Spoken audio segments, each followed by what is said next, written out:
어느덧 2월 마지막 주일입니다. 이번 주 토요일은 3월 1일 3.1절입니다. 3.1절은 설명하지 않아도 누구나 다 아는 날입니다. 3.1절이 무슨 날인지 모르는 사람이 있다면 우리나라 사람이 아니라고 할 수도 있을 것입니다. 일제강점기를 경험한 분들이 우리들 중에도 많이 계십니다. 또 강제징용에 시달린 분들, 또 위안부로 끌려가서 고생한 분들처럼 그 일제의 억압을 몸소 경험한 분들도 우리 주변에 계십니다. 그 일제강점기에 일본의 학대와 착취 때문에 우리나라 국민이 참 많이 고생하고 많은 사람들이 목숨을 잃었습니다. 그것 때문에 우리 민족 전체가 엄청난 상처를 또 입었습니다. 그 상처가 너무 커서 아직도 아물지 않았고 오랫동안 일본을 의심하고 미워하며 살았습니다. 그리고 그 불신과 미움이 아직도 사라지질 않고 있습니다. 한일 관계가 이렇게 좋지 않은 것은 우리 민족의 상처가 너무 깊고 커서 그런 것이기도 하지만 또 가해자인 일본이 피해자인 우리나라의 상처를 제대로 보듬어 주지 않았기 때문이기도 합니다. 그래서 이 일본에 대한 우리 민족의 좋지 않은 감정이 치유되고 해소되려면 앞으로도 많은 시간이 걸릴 것입니다. 그리고 그때까지는 우리나라와 일본 사이에서 좋지 않은 일들이 계속 일어날 것입니다. 그런데 감사한 일이 있습니다. 그것은 우리나라가 또 정치, 경제, 사회, 문화 여러 분야에서 크게 발전해서 이제는 일본과 대등한 위치에 올라 있거나 또는 일본을 앞서고 있다는 점입니다. 가해자인 일본 때문에 우리 피해자가 쪼그라들거나 망하지 않고 일본보다 더 높은 곳에 올라서 이제는 스스로 우리의 상처를 치유하고 해결할 수 있는 상황이 되어가고 있다 하는 점은 감사한 일입니다. 한때 우리나라가 너무 가난해서 가해자인 일본 앞에서 제 목소리를 제대로 내지 못하던 때도 있었습니다. 그런 시대에는 사과 요구도 제대로 하질 못했습니다. 이제는 그런 시대가 지나갔고 이제는 우리나라가 주도해서 좀 더 당당하게 한일 관계를 이끌어 갈 때가 되었다고 생각합니다. 그런데 우리나라가 일본보다 훨씬 더 크게 발전한다 하더라도 군대를 동원해서 일본을 침략해서 일본에게 복수를 한다면 그것은 참 어리석은 일이 될 것입니다. 그런 일은 오히려 상처를 더 크게 만들고 깊게 만들기 때문입니다. 보복하는 것은 결코 좋은 일이 될 수 없습니다. 일본과 서로 신뢰하고 협력하는 관계를 맺는 것이 우리의 목표가 되어야 합니다. 우리 인간관계에서도 가해자와 피해자로 만나는 일이 많습니다. 지난 주일에 말씀드린 대전에서 김하늘 양 초등학생이 살해당한 사건은 참 엄청난 상처를 남겼습니다. 김하늘 양 본인은 정말 회복할 수 없는 그런 상처를 입었습니다. 또 그의 부모님 역시 평생 그 아물지 않을 상처를 입고 살게 될 것입니다. 아마도 평생 그 슬픔과 고통에서 벗어나기 어려울 것입니다. 하늘이 법을 제정한다고는 하지만 그게 다른 사람에게는 도움이 될 수 있을지 모르지만 그 하늘이의 가족들에게는 큰 도움이 되지 못할 것입니다. 이렇게 우리 주위에는 인간관계에서 비롯된 큰 상처를 입고 사는 사람들이 많습니다. 또 같은 교회 안에서도 그런 일이 생깁니다. 그리고 그런 상처 때문에 제대로 자기 인생을 살지 못하는 사람들도 있습니다. 그래서 그런 사람들의 그 상처를 보듬어주고 치유하는 일이 우리에게 주어진 큰 사명이라고 할 수 있겠습니다. 오늘 봉독한 창세기 45장 말씀은 요셉이 자기 형들에게 자기의 형체를 밝히고 그 자기를 노예 상인에게 팔아 넘겼던 그 형들과 화해하는 이야기입니다. 요셉은 야곱의 아들이고 또 이삭의 손자 그리고 아브라함의 증손자입니다. 이스라엘 민족의 형성에 있어서 아주 큰 공헌을 한 분이 바로 이 요셉입니다. 요셉의 아버지 야곱에게는 12아들이 있었습니다. 그런데 야곱은 그 12아들 중에서 11번째 아들과 12번째 아들인 요셉과 베냐민을 특별히 사랑했습니다. 야곱이 가장 사랑한 아내 라헬의 아들들이었기 때문입니다. 근데 야곱은 그 두 아들 중에서도 요셉을 더 특별히 사랑했습니다. 야곱은 요셉에게는 아주 특별한 옷을 입히고 요셉을 특별 대우했습니다. 이 때문에 요셉의 형들이 요셉을 미워했습니다. 미워한 나머지 악행을 저질렀는데요. 요셉을 노예 상인에게 팔아 넘겼습니다. 그리고 그 노예 상인들은 이 요셉을 애굽으로 데려가서 그 애굽에서 보디발이라는 사람에게 팔아 넘겼습니다. 그래서 요셉은 그 이집트 보디발이라는 사람의 집에서 노예 생활을 시작했습니다. 아버지 야곱의 그 큰 사랑을 독차지하며 살았던 요셉이 그런 노예 생활을 견디기가 쉽지 않았을 것입니다. 노예라는 것은 물건이나 다를 바가 없었고 건강을 잃거나 몸이 약해지면 주인에게 살해당하는 일도 많았습니다. 게다가 요셉은 주인 보디발의 아내의 모함을 받아서 또 감옥에 들어가고 말았습니다. 요셉의 노예 생활 또 감옥 생활을 다 합하면 약 13년 정도가 됩니다. 그래서 요셉은 10대 후반과 20대 전체를 노예와 죄수로 살았습니다. 인생에서 가장 희망차고 가장 힘차게 살아야 할 시기에 그런 생활을 했으니 요셉이 얼마나 힘들고 억울했겠습니까? 특히 다른 사람도 아닌 형들 때문에 그런 고생을 하게 되었다는 것을 참 받아들이기 어려웠을 것입니다. 육체적인 고통, 힘듦, 형들에 대한 분노, 그것 때문에 생긴 마음의 상처, 이런 것들 때문에 요셉은 정말 포기하고 싶은, 인생을 포기하고자 하는 생각도 많이 했을 것입니다. 그런데 오늘 본문에서 요셉은 애굽의 총리로서 형들 앞에 서 있습니다. 이 요셉은 그 모진 세월을 보내면서 포기하지 않았습니다. 오히려 매사에 성실했습니다. 보디발의 집에서나 감옥에서 그는 자기에게 주어지는 일에 최선을 다했습니다. 그렇게 생활하다가 결국은 애굽의 총리라는 자리까지 오르게 되었습니다. 그런데 요셉이 이런 총리의 자리에 오르게 되는 과정도 중요하지만 오늘 우리가 주목할 것은 그 이후에 요셉이 형들하고 화해하는 이야기입니다. 오늘 읽은 본문이 바로 그 이야기입니다. 요셉은 그의 인생에 가장 크고 깊은 상처를 입힌 그 형들을 용서하고 용납하고 화해합니다. 요셉이 어떻게 그렇게 할 수 있었는지를 오늘 본문을 통해 묵상해 보았습니다. 오늘 본문 3절 말씀을 보면 요셉이 이제 드디어 자기 형들 앞에서 자기가 요셉이라는 사실을 밝힙니다. 이 당시 요셉의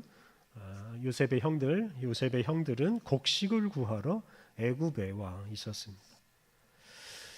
두 번째로 온 것이었습니다. 요셉의 형들이 처음 애굽에 와서 곡식을 사려고 했을 때 요셉은 돈을 받지 않고 공짜로 곡식을 주었습니다. 그러면서도 자기의 신분을 밝히지 않았습니다. 그 후에 기근이 계속되고 요셉의 형들에게 곡식이 떨어지자 요셉의 형들이 이제 다시 곡식을 사러 애굽에 옵니다. 그리고 이제 그때 요셉이 자기의 정체를 밝힙니다. 그러자 형들이 놀라서 아무런 말을 하지 못합니다. 노예로 팔아넘긴 동생이 애굽의 총리가 되어 있으니 얼마나 놀랐겠습니까? 특히 요셉이 자기들에게 복수를 할 수도 있습니다. 요셉의 형들은 큰 충격에 휩싸여 있었습니다. 그럴 때 요셉이 형들을 안심시킵니다. 그러면서 이렇게 말합니다. 5절, 당신들이 나를 이곳에 팔았다고 해서 근심하지 마소서, 한탄하지 마소서. 하나님이 생명을 구원하시려고 나를 당신들보다 먼저 보내셨나이다. 요셉은 비록 형들이 자기를 팔았지만 그것은 하나님께서 자기를 형들보다 먼저 애굽에 보내시기 위한 섭리였다라고 말했습니다. 요셉은 하나님이 그 아버지 야곱의 가족들의 생명을 구원하시려고 자기를 먼저 애굽에 보내셨다고 했습니다. 7절과 8절 상반절에서 요셉은 좀 더 분명하게 이렇게 말합니다. 하나님이 큰 구원으로 당신들의 생명을 보존하고 당신들의 후손을 세상에 두시려고 나를 당신들보다 먼저 보내셨나니 그런즉 나를 이리로 보낸 이는 당신들이 아니요 하나님이시라. 요셉은 자기 형들을 비롯한 자기 가족들의 생명을 보존하고 또 그 후손을 번성하게 하시려고 자기를 먼저 애굽으로 보내셨다고 말합니다. 요셉은 특히 자기를 애굽으로 보낸 사람은 자기를 팔아넘긴 형들이 아니라 하나님이시다라고 강조했습니다. 나를 이리로 보낸 이는 당신들이 아니요 하나님이시라고 하였습니다. 이러한 요셉의 말은 단지 형들을 안심시키기 위한 말이 아니고 이 말은 요셉의 신앙 고백이고 요셉의 간증이라고 할 수 있겠습니다. 저는 이 말에서 요셉이 그동안에 겪은 그 많은 어려움들을 이겨내고 인생을 포기하지 않고 살 수 있었던 힘을 발견하였습니다. 형들이 아니라 하나님이 나를 애굽으로 보내셨다 하는 이 고백이 바로 요셉이 자기 인생을 지탱하고 자기를 살게 만드는 힘이었습니다. 요셉이 형들에게 미움을 받고 애굽으로 팔려가서 노예 생활을 할 때, 또 믿었던 사람에게 모함을 받아서 감옥에 들어갔을 때 그는 형들 때문에 그곳에 있는 것이 아니라 하나님이 자기를 그곳으로 보내셨다라고 고백하면서 인생을 포기하지 않았습니다. 어디에 있든지 자기를 그곳으로 보내신 하나님을 생각하고 하나님의 뜻을 따라서 성실하게 살았습니다. 요셉이 자기를 미워하고 팔아넘긴 형들을 원망하며 살 수도 있었습니다. 가까운 친족에게 버림받은 자기의 신세를 한탄하면서 인생을 포기할 수도 있었습니다.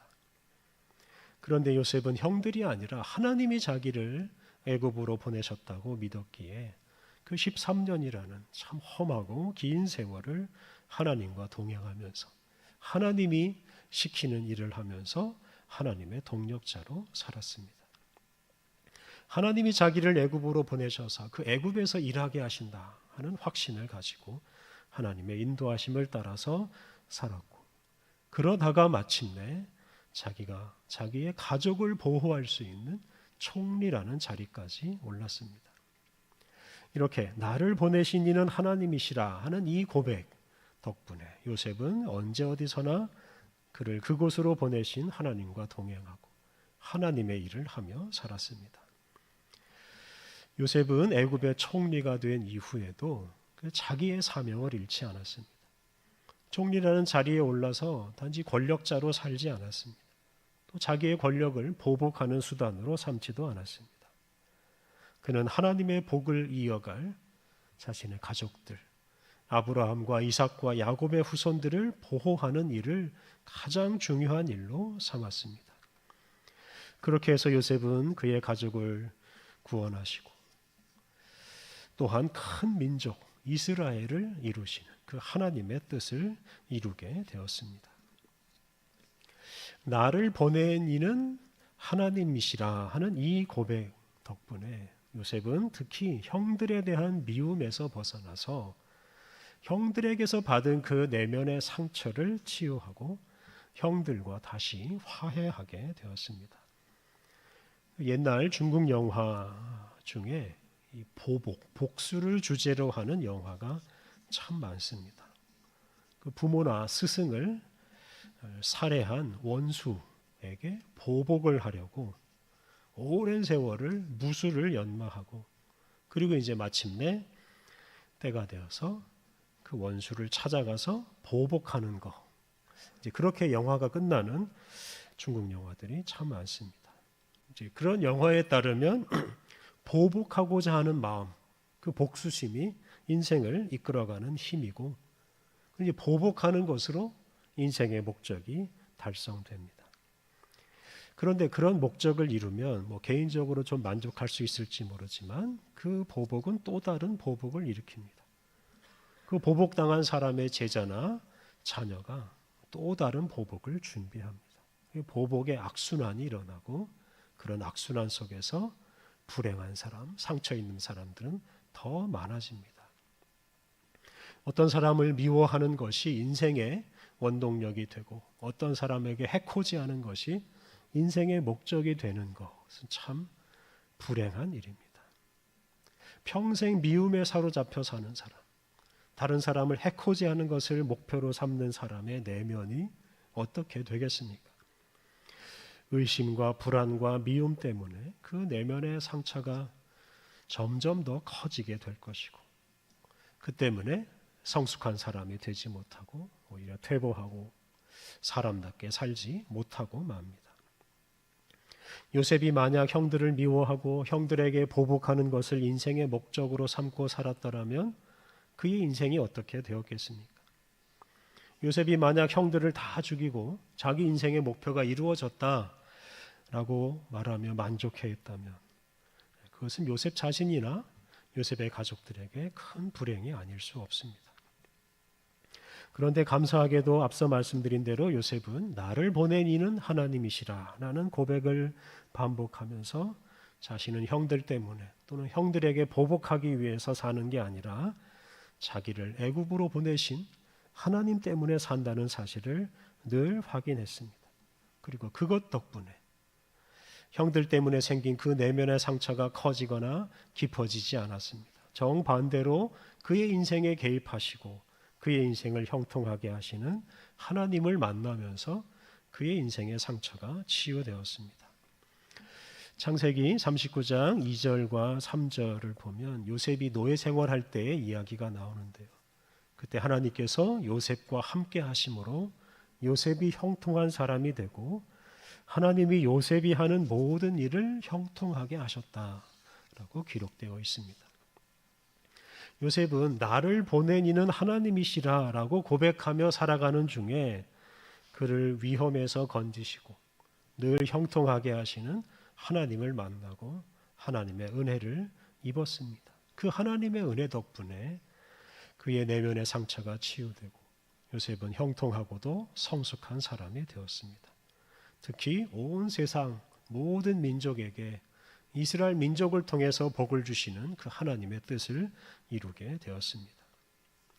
나를 보낸 이는 하나님이시라 라고 고백하며 살면 사람에게 휘둘리지 않습니다.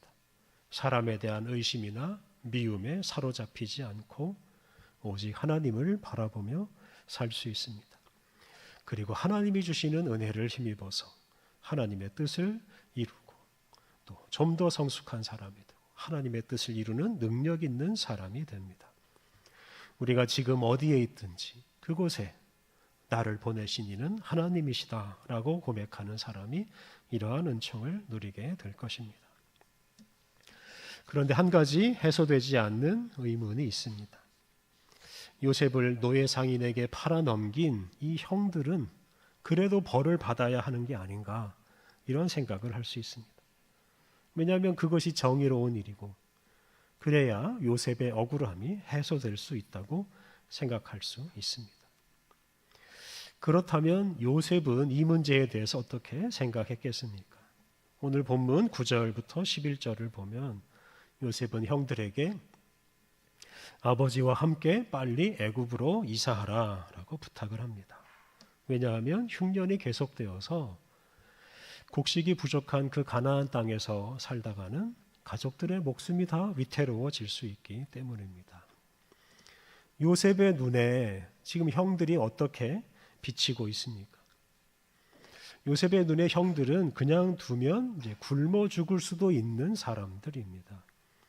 다른 말로 하면 요셉의 형들은 구원의 은총이 필요한 사람들입니다. 은혜가 없으면 죽을 수밖에 없는 사람들입니다. 이렇게 요셉은 형들을 긍휼의 눈으로 바라보고 긍휼히 여겼습니다. 그러니까 요셉은 형들을 복수의 대상이 아니라 구원의 은혜가 필요한 사람으로 여겼습니다. 간단히 말하면 요셉은 형들을 사랑했습니다. 보복을 해야 속이 시원하고 인생의 목적도 달성할 수 있다라고 생각하는 사람은 사실은 사랑할 줄 모르는 사람이고 또 이 사랑의 능력을 알지 못하는 사람입니다.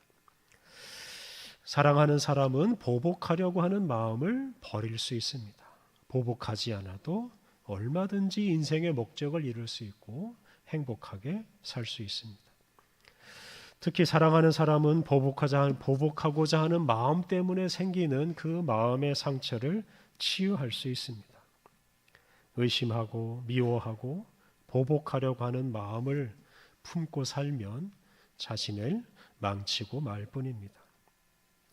이렇게 나를 보내는 이는 하나님이시라라고 고백한 요셉은 형들에 대한 의심과 미움에서 해방되고 형들을 사랑하는 사람이 되었습니다. 그리고 그렇게 사랑함으로써 그는 진정한 인생의 목적을 이루고 하나님의 뜻을 이루었습니다. 이렇게 사랑하면 보복하지 않아도 얼마든지 만족하고 얼마든지 인생의 목적을 이룰 수 있습니다.